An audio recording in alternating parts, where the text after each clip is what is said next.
I've spent the last 10 years of my career helping print organizations, first the Wall Street Journal, then Time Inc., make the transition to digital. And as a journalist, I went into it thinking, if I can succeed at the culture change, if I can get people to understand the rhythms of people who are reading on their cell phone and understand how to write shorter and write faster and deal with video and deal with the interactivity, that if I could get them across that culture change, that there'd be a business model waiting for them at the other side.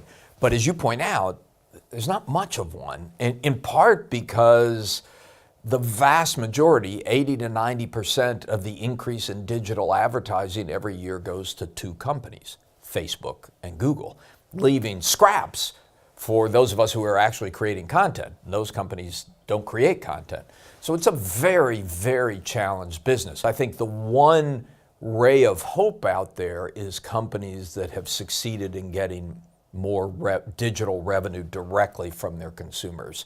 The New York Times has added 1 million digital subscribers in the last year, we're told.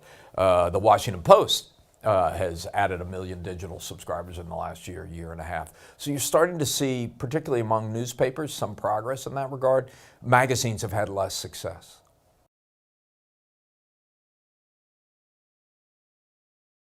I've been in this business for a long time.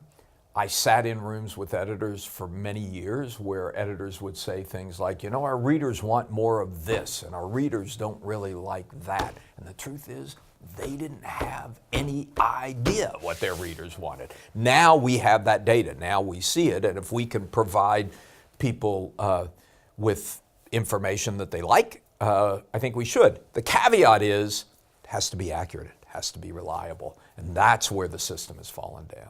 Standards have fallen, and then the need to provide constant information has caused reporting depth, I think, to suffer. I mean, you can be deep and you can be knowledgeable and you can also fit the information habits of people working on their smartphone. You look at what Axios is doing these days with its newsletters. They call it smart brevity. These are people who know their subjects, but they're giving it to you in 200-word bites so you can easily digest it. But I think some people are just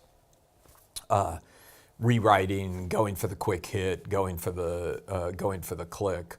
And so it's that democratization, which you would think would be a good thing, has actually caused the standards to decline over the last decade.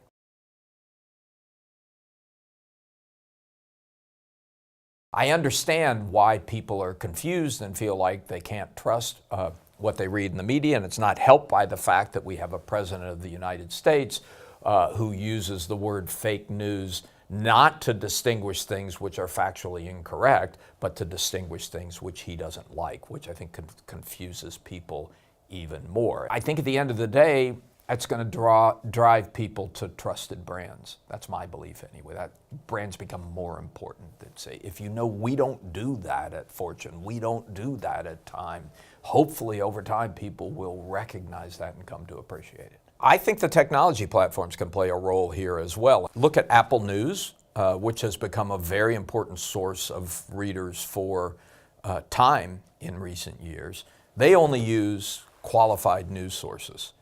So somebody is sitting there making decisions about whether things do or don't belong on Apple News. I don't think they do it technologically, but I think down the road technology could help readers and citizens make those kinds of informed judgments.